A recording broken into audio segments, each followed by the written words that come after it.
साबुन क्या है? हाथों को बार बार साबुन से 20 सेकंड तक धोएं। एहतियात अपनाएं, जिंदगी महफूज बनाएं।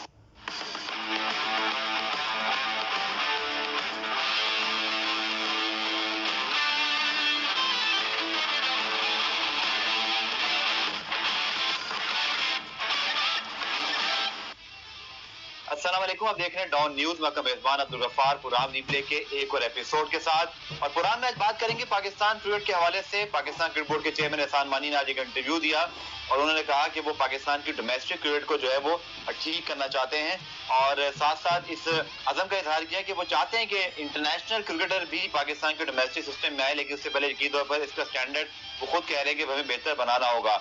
इसके साथ साथ आपको पता है कि पाकिस्तान टीम इंग्लैंड में मौजूद है। पाकिस्तान इंग्लैंड के दरमियान जो पहला टेस्ट है 5 अगस्त से शुरू होना है। पाकिस्तान टीम की अच्छी तैयारी हुई है। पाकिस्तान को एक भरपूर 4 रोजा प्रैक्टिस मैच मिला। 24 तारीख से दूसरा प्रैक्टिस मैच शुरू होगा।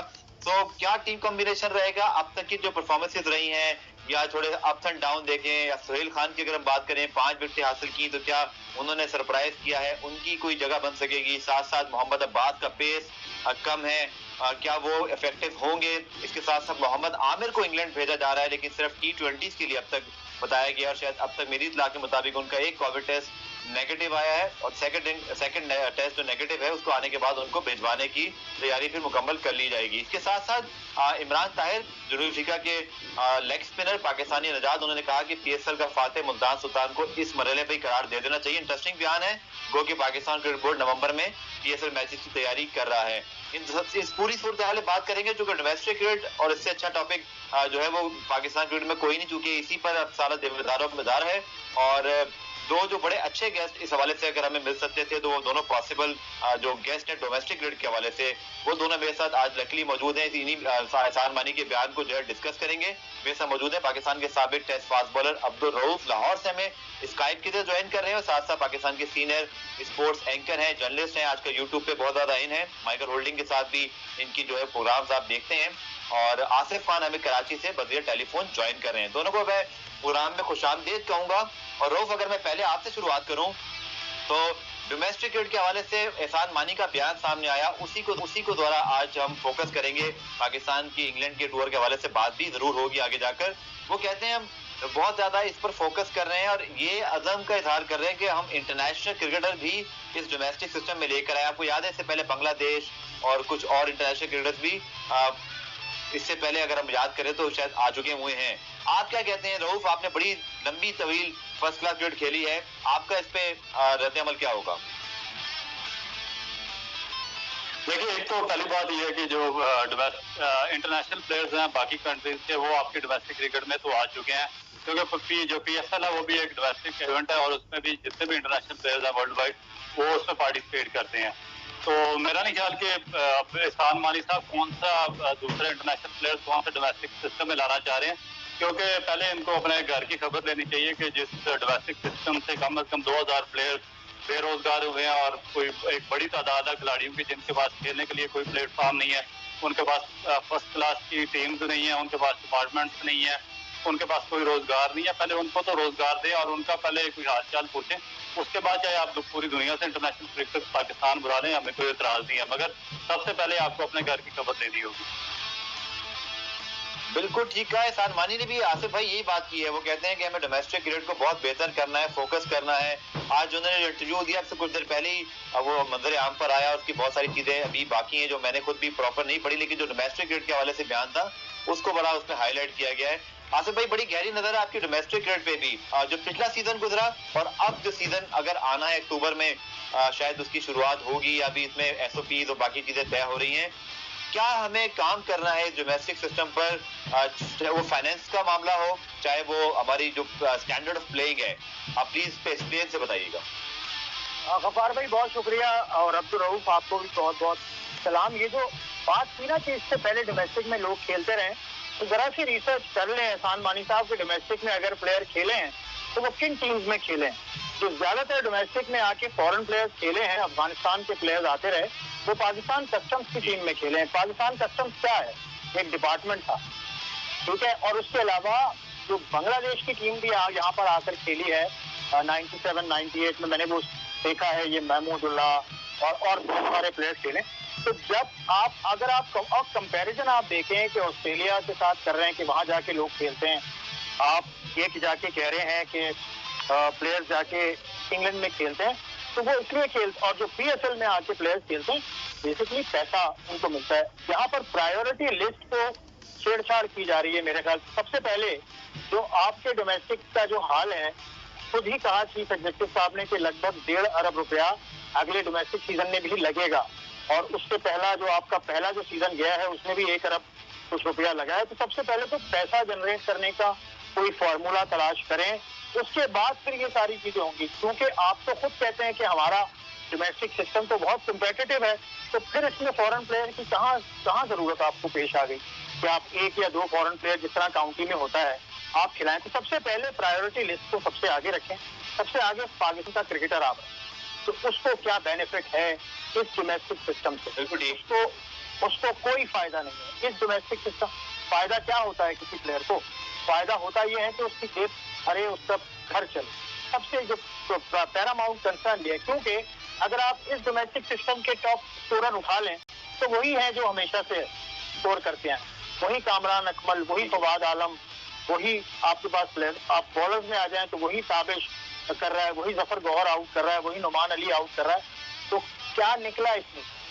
जो हम बात कर रहे थे कि कम्पेटिटिवनेस आएगी, मैंने तो यहाँ तक सुना, और बल्कि ऑन रिकॉर्ड मैं आपको बता दूंगा, कहा गया जब ये टीम्स बन रही थी तो ये 6 टीम्स बनाना मुश्किल हो गया है। 6 टीम्स को बनाना मुश्किल हो गया था। आप देखें ना एक टीम कितनी ज्यादा इनबैलेंस है कि सेंट्रल पंजाब की टीम आप देख लें और बलूचिस्तान की टीम देख लें, कहाँ है कॉम्पिटिशन किधर है? ठीक है, आप बिल्कुल इस तरह का इनबैलेंस जब तक आएगा कंपटीशन नहीं आएगा। और जितनी ज्यादा होगी ना, मेरे ख्याल से क्रिकेट को बढ़ाएंगे, जितनी टीम्स आप ज्यादा बढ़ाएंगे। अगर आपने यही इलाकाई चीज लेके आनी थी तो पहली चीज इसमें ये होना चाहिए था कि आप शहरों को इसमें इंक्लूड करें। नॉर्दर्न क्या चीज है?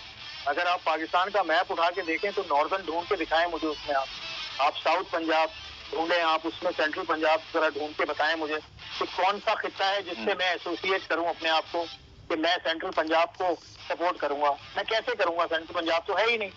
अगर कराची होता, लाहौर होता, मुल्तान का टाकरा होता, इस्लामाबाद से, पेशावर का होता लाहौर के साथ, जैसे पीएसएल में होता है ना। पीएसएल को अचानक से हम कंपेयर करने बैठ जाते हैं पाकिस्तान के डोमेस्टिक सिस्टम से, ये बहुत गलत है। डायनेमिक्स अलग है दोनों की, दोनों का जो थीम है वो बिल्कुल अलग है, दोनों में राइवलरी का जो कल्चर है वो बिल्कुल अलग है।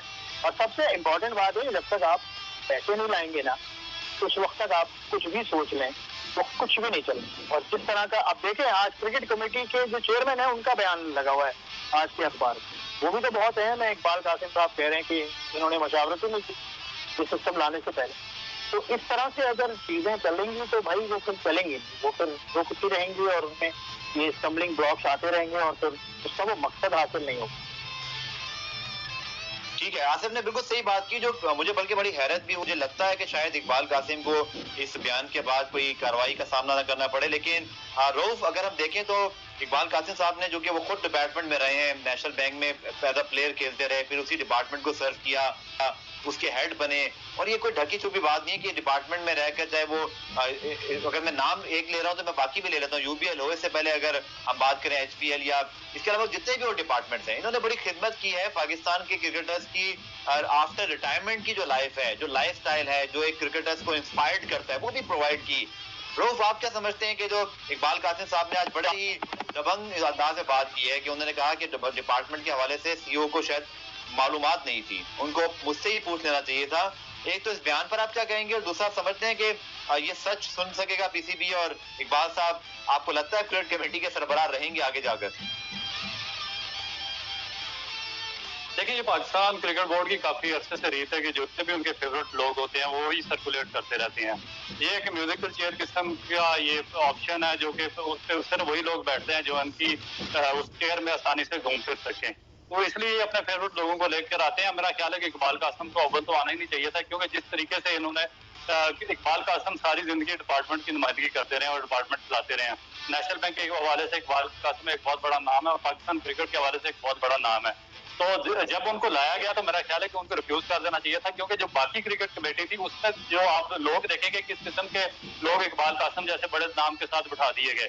देखिए, सबसे पहले आपकी एजुकेशन मैटर करती है। आप जब भी किसी बड़े लेवल पर किसी कमेटी को ऐड करवाने के लिए किसी भी शख्स को लाते हैं या किसी भी एक टीम को लाते हैं, तो उनकी एजुकेशन, उनका एक्सपीरियंस डिफरेंट है। क्रिकेट टीम एक्सपीरियंस और चीज है। जब आप किसी को लाते हैं, ठीक है, तो उनकी उनकी एजुकेशन देखनी चाहिए। आप मैट्रिक पास या मैट्रिक फेल लोगों को वहां पर नहीं बिठाना चाहिए।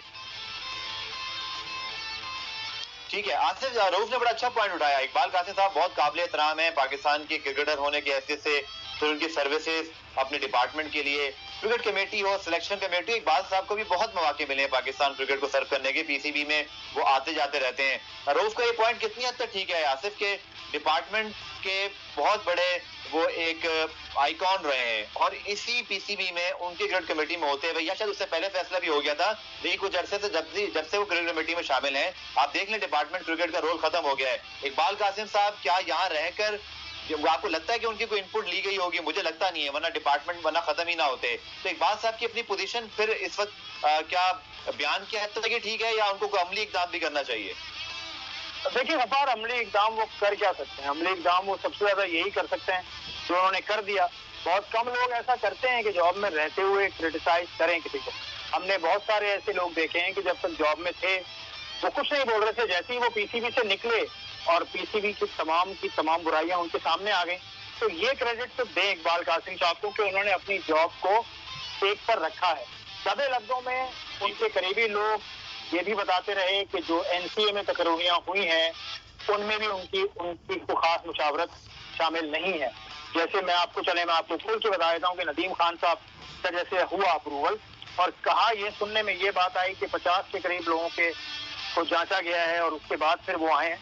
मैं नदीम खान साहब के क्रेडेंशियल्स पे या उससे बात नहीं करा, लेकिन एक थ्रू प्रॉपर चैनल एक चीज आती है ना, तो जो करीबी जराए या कुछ जो हम तक उड़ती बात पहुंची वो ये पहुंची कि ये सिलसिला भी क्रिकेट कमेटी से होके नहीं गया। तो अब क्रिकेट कमेटी का क्या काम है? क्योंकि आप देखें बहुत सारे मामलात में इंटरफेयर बहुत डायरेक्ट होते हैं। आप चीफ एग्जीक्यूटिव को देखते हैं कि वो बहुत ज्यादा एक्टिव होते हैं। तो ये चीजें ना हमें बहुत सारी चीजों को डिफरेंशिएट करना होगा, डेलीगेट करना होगा कि क्रिकेट कमेटी में अगर वसीम अकरम, इकबाल कासिम, उमर गुल, ये ना अली नकवी, ये सारे लोग मौजूद हैं जिन्होंने डोमेस्टिक क्रिकेट भी देखी है, इंटरनेशनल क्रिकेट भी देखी है, उरूज मुमताज भी वहाँ हैं अभी। तो इस हवाले से हम डेलीगेट नहीं कर रहे। हम कोई भी आके मुख्तलिफ किस्म की बातें करता है। अब इंटरनेशनल क्रिकेट पे जिसको कि मेरे ख्याल से बात करनी चाहिए वो है डायरेक्टर इंटरनेशनल क्रिकेट कि ये टूर जो बना वो कैसे बना और क्या इसमें बात हुई। उनकी तरफ से हम कोई बयान नहीं सुनते। हम चीफ एग्जीक्यूटिव की जानिब से चाहे किसी प्लेयर को डांटना हो वो भी फिर चीफ एग्जीक्यूटिव तक के लेवल तक की बात करी जाती है। अगर कोई प्लेयर बात कर लेता है, आप समझ रहे होंगे जो मैं बात कह रहा हूँ, सोशल मीडिया पे। जी मोहम्मद हफीज वाला मामला। हाँ, तो ये काम तो मेरे ख्याल है डिसिप्लिनरी कमेटी को करना चाहिए, मेरा ख्याल है, अगर हायरार्की वहाँ मौजूद है। अब इस पर भी चीफ एग्जीक्यूटिव के जिम्मे हम ये सारे काम डाल दें। अब डोमेस्टिक क्रिकेट में क्या करना है उसके मशवरे भी अगर चेयरमैन साहब दे रहे हैं कि ऐसा होना चाहिए, तो मेरा ख्याल है फिर वो सिस्टम जिसकी हम बात कर रहे हैं वो किधर है? डायरेक्टर डोमेस्टिक क्रिकेट का नाम है नदीम खान।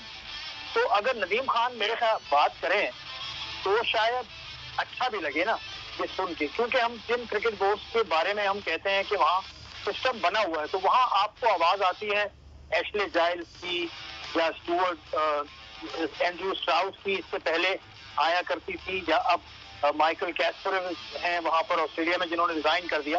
खैर, तो जो सिस्टम बने हुए हैं यही शिकायत हम कुछ दिन पहले इंडियन क्रिकेट बोर्ड से कर रहे थे। सेम शिकायत कि गांगुली ने बीसीसीआई का सदर होके एशियन क्रिकेट काउंसिल की वो न्यूज क्यों दे दी।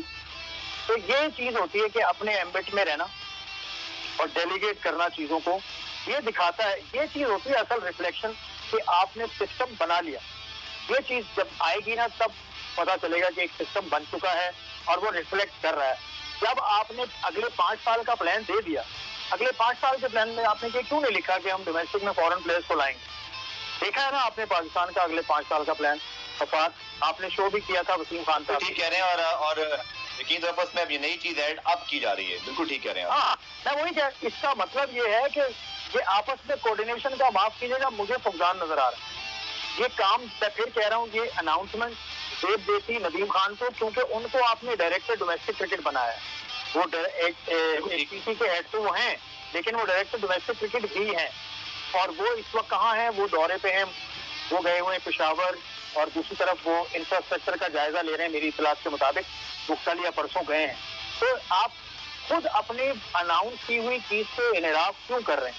मुझे अब उस 5 साल प्लान में ये चीज नजर क्यों नहीं आई कि हम फॉरेन प्लेयर्स को भी लेके आएंगे ताकि आपका सिस्टम बेहतर हो? इसका मतलब वो जो आपने 5 साल का बनाया उसके अंदर आपने पूरी तरह से सोच विचार नहीं की थी क्या? उसमें तो ये चीज आपने देखी है, मैंने नहीं देखी। हो सकता है उसमें हो, मुझे नजर नहीं आई। अगर हो तो मुझे बता दीजिएगा। लेकिन ये बहुत आगे का स्टेप है और मैं नहीं समझता कि इसकी कोई खास जरूरत है। कौन सा मुल्क है? इंडिया का डोमेस्टिक स्ट्रक्चर बड़ा स्ट्रांग है, हम बात करते हैं। वहाँ कौन सा फॉरेन प्लेयर जाके खेलता है? बांग्लादेश की भी जो टॉप लीग है उसके अंदर तो कोई नहीं खेलता। जो ढाका प्रीमियर लीग है उसके अंदर जाके खेलते हैं। श्रीलंका में खेलते हैं, बिल्कुल खेलते हैं, वहां भी फॉरेन प्लेयर्स जाते हैं। लेकिन अब आपने लिखा तो नहीं अपने 5 साल के प्लान में, इसलिए मैं कह रहा हूँ कि ये फिर आपको ऐसी ही सोच आ गई।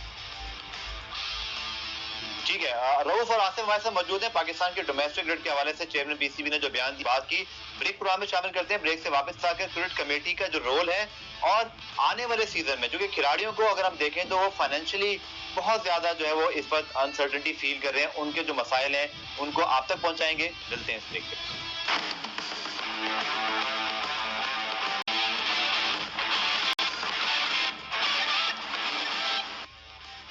कुरान रिप्ले को खुशामदीद। और अब हम बात करते हैं दोबारा पाकिस्तान के डोमेस्टिक क्रिकेट के हवाले से। रोज आसिफ ने ठीक बात की कि इकबाल कासिम साहब ने बड़ी हिम्मत दिखाई है कि उन्होंने ओहदे पर रहते हुए ये बात की। लेकिन असूली तौर पर देखा जाए तो आप क्या समझते हैं रोज के, अगर और ये खास तौर पर इकबाल कासिम खान साहब के लिए, क्योंकि वो खुद डिपार्टमेंट के आइकॉन है और इस पर डिपार्टमेंट का किरदार बिल्कुल खत्म हो चुका है और बहुत ज्यादा क्रिकेटर्स बात कर रहे हैं कि जो उनके प्रॉब्लम्स हैं वो सॉल्व नहीं हो रहे, पैसे कम हुए हैं, अब वो इस साल बढ़ाए हैं पाकिस्तान क्रिकेट बोर्ड ने। लेकिन क्रिकेट कमेटी की अफादियत क्या है फिर रऊफ? इसके वजूद का क्या फायदा है जब सारे डिसीजन मेकिंग जो है वो इनके मुशावरत के बगैर हो रही है? तो क्या सिर्फ ये मैं ये कहना नहीं चाहता, लेकिन क्या पाकिस्तान क्रिकेट बोर्ड में जिस तरह माजी में होता है कि क्रिकेटर्स को खामोश कराने के लिए बस ओहदे दे दिए जाएं, क्या ये वही हो रहा है? ये बिल्कुल एग्जैक्टली वही हो रहा है। बिल्कुल जिस तरह आपने एक लफ्ज यूज किया, ये डमी क्रिकेट कमेटी है, जिस तरह आप मुझसे बेहतर जानते हैं, आसफ भाई भी जानते हैं कि ये हमेशा से पाकिस्तान क्रिकेट बोर्ड ऐसे लोगों को सिस्टम में लाता रहा जो कि साइकोफेंट में मास्टर रहे हैं, वो उनके आगे पीछे बातें वगैरह उनकी सुनते रहे और जिनकी अपनी कोई हैसियत नहीं है या कोई अपनी बात नहीं कर सकते, ऐसे लोग हमेशा से सिस्टम का हिस्सा बनते रहे। और ये कोई नई बात नहीं है कि मैं बात कर रहा हूँ या ये पहली दफा हुआ है, ये हमेशा से सिस्टम ऐसे ही चलते रहे हैं। जहां तक आसिफ भाई ने बात की है कि कोऑर्डिनेशन की बात, कोऑर्डिनेशन क्यों नहीं है, मैं आपको बताता हूँ कि कोऑर्डिनेशन इनके दरमियान किस लिए नहीं है। आप देखें एहसान मानी साहब, कभी भी उनका डीप नॉलेज पाकिस्तान क्रिकेट के बारे में उनकी जो इन्वॉल्वमेंट रही है पाकिस्तान के डोमेस्टिक क्रिकेट या लोकल क्रिकेट में कभी भी नहीं रही। वो ज्यादातर अर्सा वो पाकिस्तान से बाहर हैं और वहाँ पे सिस्टम चलाते रहे। उनको यहाँ पर पाकिस्तान क्रिकेट बोर्ड का चेयरमैन बनाया गया और उसके बाद वो एक और वसीम खान को इंग्लैंड से लेके आ गए, जिनका अल्फा पाकिस्तान क्रिकेट में कोई इंटरेस्ट नहीं था। उनको भी पाकिस्तान क्रिकेट का बिल्कुल किसी भी हवाले से नॉलेज नहीं था। अब इन दोनों को आगे मजबूरन ऐसे लोगों को अपॉइंट करना पड़ा जो यहाँ पे सिस्टम को ऑलरेडी वो ऊपर वाले लेवल पर चला रहे थे। जिस तरह के मिसबाउल हक को इन्होंने 4 या 5 जिम्मेदारियां तमाम के तमाम दे दी। अब इंटरनेशनल क्रिकेट भी मिसबाउल हक देख रहा था और पाकिस्तान की जो PSL है वो भी मिसबा देख रहा था। डोमेस्टिक क्रिकेट के साथ जो डिफरेंट कोचेज हैं, डिफरेंट सूबाई टीमें हैं, उनको भी मिसबा इंटरलिंक कर रहा था। तो ये यानी कि एक किस्म का ये फेलियर है इनके दरमियान कोऑर्डिनेशन। एक जो होता है कि नेचुरल कोऑर्डिनेशन होता है वो बन ही नहीं सकता, क्योंकि नेचुरल कोऑर्डिनेशन उस सूरत में बनता है जब जो चेयरमैन है वो बिल्कुल यहाँ पे रहे, उसको डीप नॉलेज हो, कम से कम अगर उसको नहीं तो जो आपका चीफ एग्जीक्यूटिव है वो पाकिस्तान के सिस्टम में से निकला हो, उसको स्कूल का पता हो, उसको कॉलेज लेवल का पता हो, उसको यूनिवर्सिटी लेवल का पता हो, उसको पाकिस्तान के डोमेस्टिक का पता हो, उसको पाकिस्तान के ग्रास रूट लेवल का पता हो, उसको पूरे सिस्टम का पता हो, तो फिर वो सिस्टम चला सकता है। आप जो ऊपर वाले आपके दो बंदे हैं, एक आर्गुमेंट ये भी आता है ना कि जैसे उस्मानी साहब हैं या वसीम खान है, क्योंकि बैगेज कोई नहीं है, जानता कोई नहीं है, तो शायद वो जो इतनी सारे बोर्ड में जो हम ही कहते थे ना कि माफिया है, हटा कोई नहीं सकता, ऐसे डिसीजन भी तो रोक लिए गए हैं। लेकिन आप समझते हैं कि ये इन फैसलों को फायदा होगा। लेकिन ये मैं आर्गुमेंट इसलिए कह रहा हूँ, PCB ये काम इसलिए कहता है कि रमीज राजा के इंटरव्यू में वसीम खान साहब ने हिंट दिया था कि वो चूंकि आजाद हैं, उन्होंने किसी से कोई फेवर नहीं लिया, तो वो किसी को हटा सकते हैं जिसकी परफॉर्मेंस बेहतर ना हो। तो ये पॉइंट नहीं आपको लगता पाकिस्तान क्रिकेट के फेवर में है? बिल्कुल एग्जैक्टली आपने दुरुस्त कहा कि हम भी यही एक्सपेक्ट कर रहे थे पाकिस्तान के प्राइम मिनिस्टर इमरान खान से, क्योंकि सबसे ज्यादा आप जिस तरह आपको भी मालूम है, मुझे आसिफ भाई को भी इल्म है कि सबसे ज्यादा बातें जो पुराना सिस्टम था उसके खिलाफ हमने किए कि ये लोग करप्ट हैं, इन लोगों को निकाला जाए यहाँ से, ये लोग सही नहीं है, पाकिस्तान क्रिकेट को खराब कर रहे हैं। मगर हुआ क्या है, आप देखें यहाँ कि इनकी जो असल प्रायोरिटी थी ये करने के लिए ऑडिट आए थे। आप मुझे बताएं, जो पुराना सिस्टम, जो पुराने लोगों ने करप्शन किया है, जो सिस्टम को खराब किया है, उनमें से किसी एक आदमी का ऑडिट हुआ? बेशुमार खुद ही इन लोगों ने रिपोर्टें दी हैं कि इतने ज्यादा गफले हुए हैं, इतने अरबों रुपए का गफला हुआ है, PSL में हुआ, पाकिस्तान के डोमेस्टिक में हुआ, इंटरनेशनल लेवल पर यहाँ हुआ, उसके बाद उसका रिजल्ट क्या निकला? अभी तक कोई रिपोर्ट सामने नहीं आई, उसके ऊपर कोई फैसला नहीं हुआ। अब जो जिस चीज के लिए इनको लाया गया था बेसिकली, अब ये लोग क्रिकेट बिल्कुल, मैं आपको एक चीज क्लियर कट बता दूं, ये लोग कभी भी क्रिकेट सही नहीं कर सकते, चाहे अगले 10 साल भी यहाँ पर लगे रहें, क्योंकि इनका मैंडेट ये नहीं है। इनका मैंडेट ऑडिट करने का था, जो पुराने जिन लोगों ने पाकिस्तान क्रिकेट को खराब किया था उनको पकड़ना था, उनको ऑडिट करना था, मगर वो काम ये कर नहीं सके और ये क्रिकेट ठीक करने चले, और क्रिकेट में इन्होंने उखाड़ पिछाड़ शुरू कर दिया। क्योंकि क्रिकेट, पाकिस्तान की जो डोमेस्टिक क्रिकेट है, पाकिस्तान का जो दूसरा स्ट्रक्चर है ग्रास रूट का, उनका इनको सिरे से इल्म ही नहीं है, तो उसको कैसे सही कर सकते हैं? तो इनका जो असल मैंडेट इनको दिया गया था ऑडिट करने का, प्राइम मिनिस्टर ऑफ पाकिस्तान है, ठीक है, वो अभी तक ये कर नहीं पाया, किसी को नहीं पकड़ सके। ये पॉइंट मेरे पास आ गया, मैं ब्रेक के बाद इस पे दोबारा बात करूंगा। आसिफ को इंक्लूड करते हैं। आसिफ, रऊफ ने जो कहा, तो मेरा आर्गुमेंट से यही था कि हम चलें वसीम खान या PCB में। इस दौर में हम देखें ना, बहुत सारे लोग जो है उनकी घरों को भेजा गया, जिनमें हारून रशीद हैं, आगा जाहिद हैं, इसके साथ साथ मुजस्सर नजर ने एक्सटेंशन नहीं ली। तो एक चेंज ऊपर की सतह पर, जब डोमेस्टिक क्रिकेट के दीगर मामला थे, क्रिकेट बोर्ड के जो फंक्शन मामला थे, वहां तो आया। उसके बाद सकलाय मुश्ताक, नदीम खान जैसे लोगों को भी अपॉइंट किया गया, जो शायद मादी के मुकाबले में हम समझते हैं, या एक फीडबैक भी देखें मीडिया का या आम लोगों का, कि साख अच्छी है। लेकिन आप क्या समझते हैं कि कमी क्या है डोमेस्टिक क्रिकेट के हवाले से, जो इतनी शिकायत के अंबार लगे हैं? एक तो आसिफ, इस बारे में आप क्या कहेंगे? दूसरा, अब जो कमिंग सीजन आ रहा है, जिस पर आपने भी कुछ दिन पहले भी रिपोर्ट की थी, कि अभी उस पर यकीन तौर पर इंप्रूवमेंट क्या ला सकते हैं? क्योंकि खिलाड़ी तो खुश नहीं है, जिनकी खातिर ये सब हो रहा है। आप बेहतर जानते हैं, लोग हमसे रास्ते में होते हैं, they are not happy with the structure. देखिए यार गफ्फार, बात यह है कि डोमेस्टिक क्रिकेट जो जैसी भी शुरू की, अब बात यह है कि वो शुरू की टॉप से, हालांकि उसको शुरू होना चाहिए था बॉटम से। ये बॉटम पे तो आपको पता ही नहीं ना कि इंफ्रास्ट्रक्चर क्या है, आपकी सिटी की कौन सी टीम है। अब अगले ये वाला सिस्टम आपके लिए इसलिए मुश्किल है, ये वाला सीजन, एक तो कोविड का इशू वो मैनेज हो जाएगा कि एक शहर के अंदर आपका फर्स्ट क्लास होगा। और अच्छा, माफ कीजिएगा, एक क्विक ब्रेक हमने लेना है, न्यूज अपडेट्स आ रहे हैं, मैं यहीं से फिर इसको कंटिन्यू करता हूँ।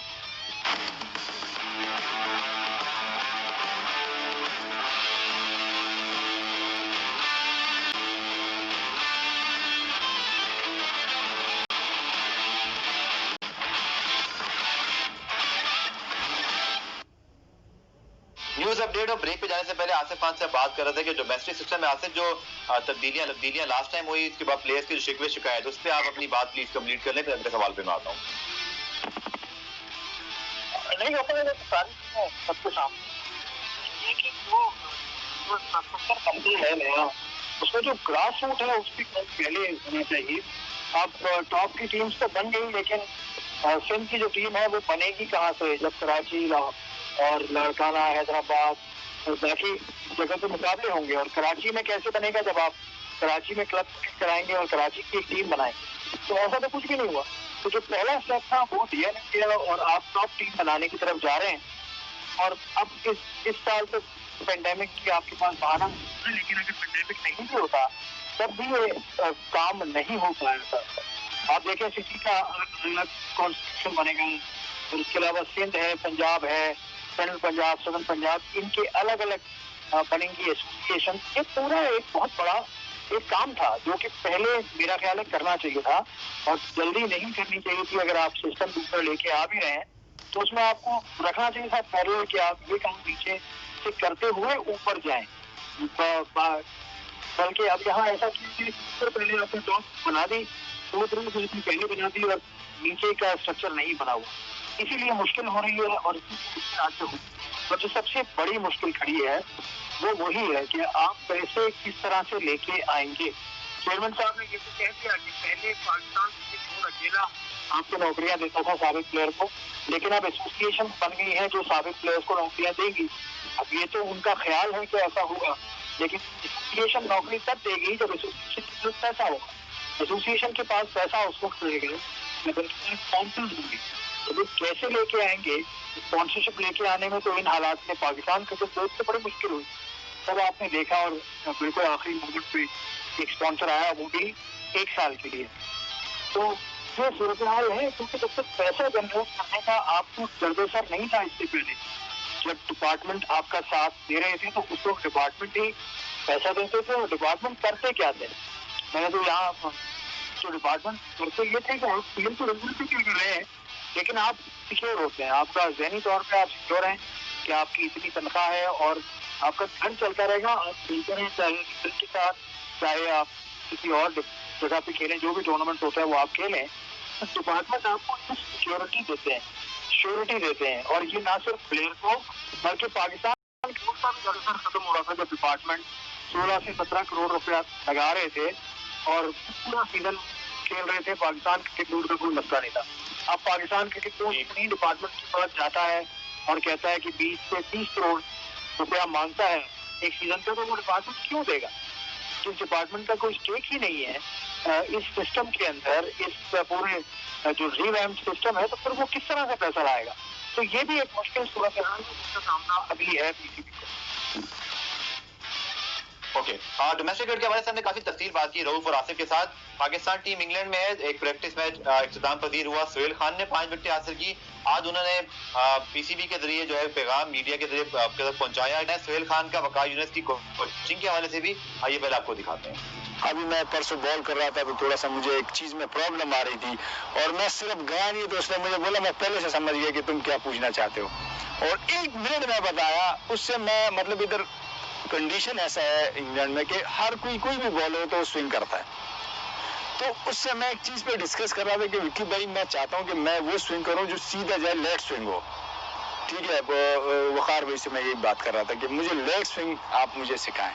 ठीक है, लेग स्विंग कैसे होगा? जैसे जेम एंडरसन करता है, बॉल जाता है और एकदम फिर गायब हो जाता है। तो उससे मैंने उस चीज पे बात की और उसने मुझे सिर्फ 2 मिनट में वो मतलब कि सही करा दिया। तो रऊफ, आपने देखा सोहेल खान कह रहे हैं कि लेट स्विंग जो है वो उनको जो पूछना था वक़ार यूनिस ने पहले ही समझ लिया और फिर 5 विकेट सोहेल ने हासिल की। तो एक चीज तो मुझे अच्छी लगी कि सीनियर और सीजन परफॉर्मर हैं। हम समझ रहे थे कि शायद इनको सिर्फ प्रैक्टिस के लिए ले जाएगा, लेकिन ये 5 विकेट भी ली, अब इनका इंटरव्यू भी आया है। तो क्या समझते हैं रऊफ, हम ये क्या ये कह सकते हैं कि एक सोहेल के लिए लाइफ लाइन इस सीरीज में हो सकती है, उनके कैरियर में शायद उनको एक और मौका मिल जाए? इसके साथ साथ वक़ार यूनिस ने कल इंटरव्यू दिया, उन्होंने बात की कि वो ज्यादा इसमें अमल दखल नहीं रखते कि जुनैद खान क्यों नहीं है, ये मिसबा का काम है, ये सिलेक्टर का काम है। तो क्या जो बॉलिंग कोच है उसकी से नहीं होनी चाहिए रऊफ? देखिए, सबसे पहले तो मैं ये बात करूं कि ये सिर्फ this is the only way you can play in Pakistan. You scratch my back, I will scratch your back. तो this is the system of Pakistan and we need to इस चीज को हमें थोड़ा सीरियस लेना चाहिएगा। हमें इसको डेवलप करना पड़ेगा, थोड़ा सा प्लेयर्स को भी मैच्योर करना पड़ेगा और पाकिस्तान क्रिकेट बोर्ड में भी थोड़ी सी मैच्योरिटी लानी पड़ेगी कि किस किस्म के आप स्टेटमेंट दिलवा रहे हैं प्लेयर्स से। अगर यही स्टेटमेंट मेरा ख्याल है कि जुनैद खान देता तो वो भी पाकिस्तान टीम का हिस्सा होता और वो इतने लंबा अर्सा बाहर बैठ कर इंतजार ना करता कि मैंने भी 1 मिनट में रिवर्स स्विंग सीख लिया और मैंने भी 2 मिनट में लेट स्विंग सीख लिया। और मैं भी जब चल के अभी वक़ार यूनिस साहब की तरफ जा ही रहा था तो उन्होंने मुझे रास्ते में ही कह दिया था कि भाई मैंने देख लिया, तुम क्या चीज पूछने आ रहे हो। तो मेरा ख्याल है कि इन चीजों से थोड़ा सा ऊपर होना चाहिए। ये वही वक़ार यूनिस है जिनको 4 दफा पाकिस्तान टीम से निकाला गया है अपनी परफॉर्मेंस की वजह से। तो अब उनमें अचानक अगर कोई चीज आ गई है, सारे प्लान होते हैं और ये प्लेयरों से करवाए जा रहे हैं, आप ये कह रहे हैं? बिल्कुल इनका मकसद ही क्यों नहीं देखें कि आप जब तक आप टेस्ट मैच में नहीं जाते, आप टेस्ट मैच में परफॉर्म नहीं करते, आपकी परफॉर्मेंस सामने नहीं आती, उससे पहले आप इस तरह का बयान कैसे दे सकते हैं? देखें, आप इंग्लैंड के खिलाफ टेस्ट मैच खेलें, आप वहां पर 5 आउट करें, उसके बाद आपका ये वाकई आपका ये बनता है कि आप मीडिया पर आकर बयान दें कि मुझे उसके जरिए फायदा हुआ और मैंने इंग्लैंड की टीम के 5 आउट किया और पाकिस्तान को टेस्ट मैच जितवाया। आपकी जो बॉलर्स हैं उनकी परफॉर्मेंस आपके सामने, ऑस्ट्रेलिया में उनकी क्या परफॉर्मेंस रही, जो पीछे आपका वर्ल्ड कप हुआ उसमें क्या परफॉर्मेंस रही, उससे पहले जो आपकी सीरीज थी ऑस्ट्रेलिया से 3-0 से आ रहे थे उसमें क्या परफॉर्मेंस रही, अभी जो श्रीलंका से व्हाइट वॉश हुए थे उस पर आपकी क्या परफॉर्मेंस रही। और आप इस तरह के बयान दिलवाना शुरू हो गया। देखिए ये इनका असल टेस्ट होगा टेस्ट सीरीज में, जब इनका मुकाबला होगा इंग्लैंड के खिलाफ, उसके बाद अगर कोई परफॉर्मेंस देता तो डेफिनेट हम भी उसकी तारीफ करेंगे, उस कोच की तारीफ करेंगे, उस सिस्टम की तारीफ करेंगे जहां से उसको गुजर कर उससे पाकिस्तान टीम को वो मैचेस वगैरह जितवाए हैं। तो जब तक टेस्ट मैचेस रियल क्रिकेट नहीं शुरू होती उस वक्त तक हम कुछ नहीं कह सकते कि किसको किसमें कितनी एबिलिटी है और कौन किस कैलिबर का बॉलर है, क्योंकि अभी तक जो मैंने क्रिकेट देखी है पाकिस्तान के प्रैक्टिस मैचेस में, उसमें जो नसीम शाह है या जो मोहम्मद अब्बास है, उनके अलावा किसी बॉलर ने ऐसा बॉलिंग नहीं की, ना किसी का इतना अच्छा रिदम है और ना ही किसी की बॉडी लैंग्वेज इतनी अच्छी है कि वो पाकिस्तान के लिए ऊपर लेवल पर परफॉर्म करेगा। अगर किया किसी ने फर्ज किया, जो हमने पीछे पाकिस्तान के 3 प्रैक्टिस मैचेस हुए हैं जिनकी हाईलाइट्स मैंने देखी हैं, तो उनमें अगर किसी ने परफॉर्म किया तो यही 3 बॉलर हैं, जिनमें शाहिनशाह अफरीदी है, आपका मोहम्मद अब्बास है या नसीम शाह, यही परफॉर्म करेंगे और इनको यूटिलाइज करना चाहिए अच्छे तरीके से।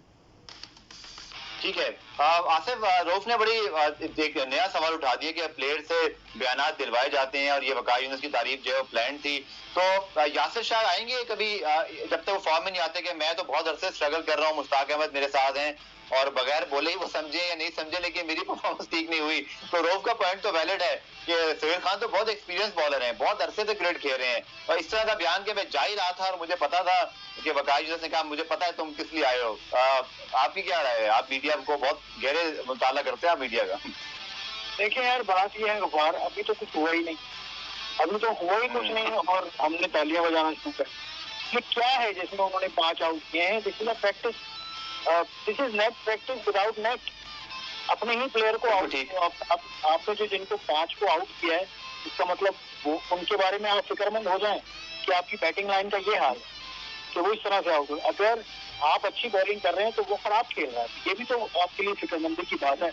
इतना ज्यादा चढ़ा क्यों दिया इसको? ये तो फर्स्ट क्लास मैच है, ये कोई आप किसी इंग्लैंड की साइड, काउंटी साइड से आप मैच खेलें, this is nothing, this is just a practice opportunity in a game environment, that's it. इसको सिर्फ हमें असल में चीज हजम करना नहीं आता, वो सिर्फ मैं क्रिकेट कोच की या प्लेयर्स की बात ही करा, मैं अपनी बात कर, हमें हजम नहीं करनी आती कोई चीज में, उसको कितना लेना है या कितना उसका मजा लेना है। अभी तो कुछ जैसे कहते हो ना, अभी तो पार्टी शुरू ही नहीं हुई, अभी से आपने तालियां बजाना शुरू कर दी आपने। जी हाँ, पार्टी शुरू नहीं, पार्टी शुरू होगी जनाब 5 अगस्त को पाकिस्तान इंग्लैंड के मैच के साथ ही, और देखेंगे कि फिर हमारी जो खिलाड़ी उनकी जो परफॉर्मेंस है, तैयारी वो किस तरह की होती है। प्रोग्राम में ब्रेक शामिल करते हैं, आखिरी पार्ट में आकर पाकिस्तान सुपर लीग के हवाले से इमरान ताहिर ने बयान दिया वो आपको दिखाएंगे, फिर ताहिर और साथ साथ जो है रऊफ और सॉरी आसिफ की जो है वो उस पर कमेंट्स लेंगे। मिलते हैं इस ब्रेक के बाद।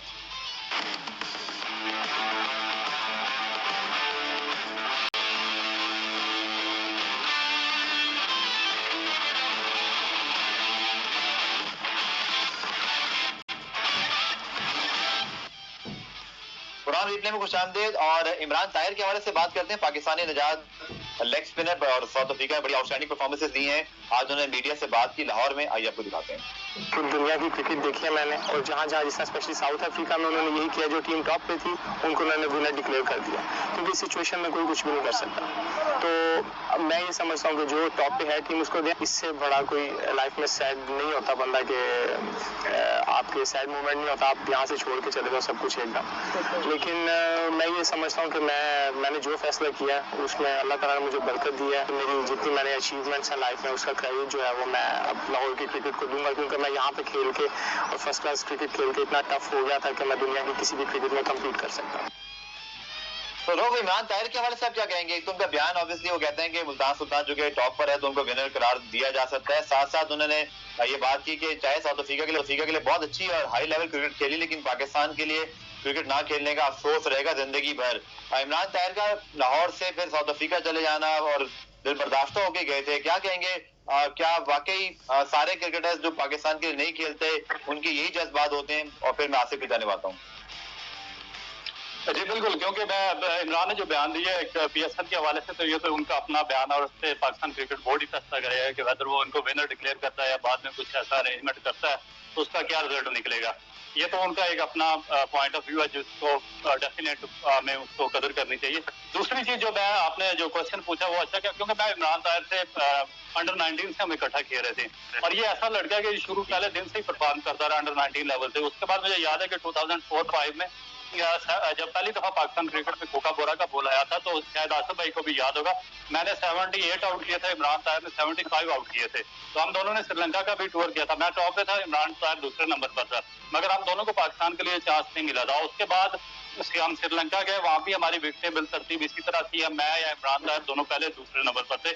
उसके बावजूद इसको रिजेक्ट किया गया, इसको चांस नहीं दिया गया, और उसके बाद फिर इन्होंने अपना चेंज किया फैसला और ये साउथ अफ्रीका शिफ्ट हो गया। अब जो मुझे इनके इंटरव्यू में सबसे अच्छी चीज लगी है, ये पाकिस्तान क्रिकेट बोर्ड को स्पेशली सुननी चाहिए, वसीम खान को सुनना चाहिए और इसाल मानी को सुनना चाहिए। मेरा ख्याल है कि उसने कहा कि मैं पाकिस्तान की फर्स्ट क्लास क्रिकेट में इतना स्ट्रॉन्ग होकर निकला हूं कि मैं दुनिया में किसी जगह पे भी जाके, दुनिया के किसी कंट्री में भी जाके कामयाब हो सकता था, और पाकिस्तान का फर्स्ट क्लास स्ट्रक्चर इतना स्ट्रॉन्ग था कि मैं दुनिया में किसी भी जगह पे कम्पीट कर सकता था। तो इसका मतलब है कि जो आपने ब्रेक किया पाकिस्तान का फर्स्ट क्लास स्ट्रक्चर या डोमेस्टिक स्ट्रक्चर, वो आपने क्रिकेट पाकिस्तान की तबाह करके रख दिया। क्योंकि 96 में इसी तरह का बयान स्टीव वाह भी दे चुके हैं जब उन्होंने पाकिस्तान टीम का टूर किया था, पाकिस्तान का टूर किया था 95 में। उस वक्त स्टीव वाह ने कहा था कि पाकिस्तान का जो डोमेस्टिक स्ट्रक्चर है या क्लब स्ट्रक्चर है वो दुनिया में नंबर 1 है। अभी इसी तरह का बयान एक world number 1 spinner Imran Tahir दे रहे हैं, और सारी दुनिया, इंडियन सुनील गावस्कर भी इसी तरह का बयान दे चुके हैं। मगर हमारा जो पाकिस्तान क्रिकेट बोर्ड है और उसके अरबाब इख्तियार है, उनको पाकिस्तान क्रिकेट के साथ खेलने का शौक है। पहले आखिर में आते हैं, अपना खेल खेलते हैं और चले जाते हैं। आपने कोई रेगुलर तो नहीं किया? इमरान ताहिर कहते हैं कि वो पाकिस्तान के लिए नहीं खेल सके साउथ अफ्रीका के लिए खेलने के बावजूद, तो वो उनको इस पर पछतावा रहेगा। आप पाकिस्तान के लिए इतना खेले, लेकिन आपने इमरान ताहिर की तरह का डिसीजन नहीं लिया, तो कहीं आपको इससे पछतावा तो नहीं होगा? क्विकली बताइएगा। देखिए, मुझे कभी भी पछतावा होगा, क्योंकि सबसे ज्यादा ऑफर मुझे हुई थी। मुझे 2001 में भी सरे से ऑफर हुई थी, इंग्लैंड में सेटल होने की, उसके बाद भी हुई थी, इंग्लैंड में ऑफर हुई थी, मैंने सब ऑफर रिजेक्ट कर दी थी। इवन मुझे ICL की ऑफर हुई थी, मैंने वो भी रिजेक्ट कर दी पाकिस्तान के लिए खेलने के लिए। मेरे लिए पहली और आखिरी प्रायोरिटी पाकिस्तान थी, और मैं खुश हूँ कि मैंने पाकिस्तान के लिए खेला और पाकिस्तान का सबसे सितारा अपने सीने पर सजाया। ठीक है, ठीक है। आसिफ, आखिर में क्विकली अगर मैं आपसे ऐड ऑन करना चाहूँ कि इमरान ताहिर बहुत ही बड़ी मिसाल है कि पाकिस्तान का एक क्रिकेटर जो लेग स्पिनर है वो साउथ अफ्रीका जाता है और वहां जाके फिर वो वर्ल्ड क्लास क्रिकेटर बन जाता है। बहुत ही नोटेबल परफॉर्मेंसेस हैं। आसिफ, क्या सीखने की जरूरत है इस इमरान ताहिर के बयान से, उनके कैरियर से? 2 मिनट आसिफ आपके पास हैं। तो इससे ये सीखने की जरूरत है कि खतरा नहीं होता, एक तरह के आप एक्सपेक्टेशन में चांस दे सकते हैं। अगर दानिश कनेरिया उस वक्त खेल रहा था तो कोई बुराई नहीं थी कि इमरान ताहिर भी खेल लें बीच में और दानिश और इमरान ताहिर रोटेट करें, जैसे विकेट कीपिंग में मोइन और राशिद करते थे। उसके बाद आपने कीपिंग में भी ये काम करना छोड़ दिया।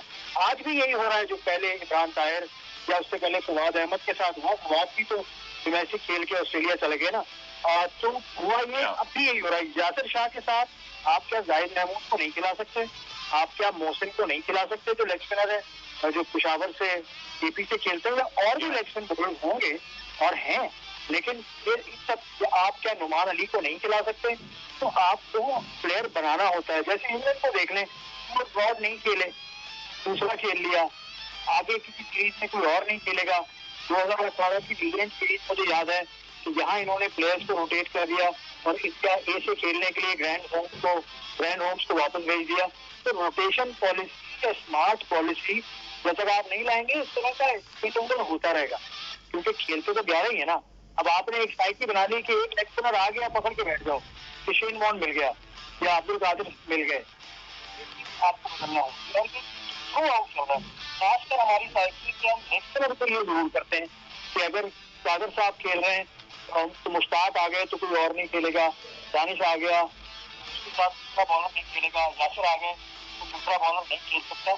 आपको स्मार्ट स्ट्रेटेजी बनानी होगी, प्लेयर्स को रोटेट करना होगा। और अब सकलैन से हम बात हुई थी और मैंने आपके इंटरव्यू में सुना था कि वो यही कह रहे हैं कि हम ये चीज बनाएंगे कि अगर कोई प्लेयर बाहर हो जाता है या एक सिस्टम में नहीं आ पाता, सेलेक्ट नहीं हो पाता, तो उसको हमने गिरने नहीं देना है, बल्कि उसको हमने उठा के रखना है और NCA में रखना है। देखें, आसिफ, आपका और रोफ का बहुत बहुत शुक्रिया। अनफॉर्चुनेटली प्रोग्राम का वक्त अपने खिताम पर, लेकिन बहुत ही अच्छी आप दोनों से, खासतौर पर इमरान ताहिर का case, I think Pakistan cricket के लिए आसिफ ने बिल्कुल ठीक बात की कि थोड़ा सा हमें फ्लेक्सिबिलिटी दिखानी होगी। हमें उस सोच से बाहर निकलना होगा कि अगर हमारी टीम जीत रही है या अच्छा प्लेयर मिल गया तो फ्यूचर का कुछ सोचते ही नहीं, हम अल्टरनेट ट्राई नहीं करते। और इमरान ताहिर जैसे जो मेहनती क्रिकेटर्स हैं, उनके कैरियर या तो बिल्कुल वो पाकिस्तान के लिए खेल नहीं पाते या फिर बाहर जाके खेलने पे भी मजबूर हुए। प्रोग्राम देखने का शुक्रिया। कल दोबारा से मुलाकात होगी, तब तक के लिए अल्लाह हाफ़िज़।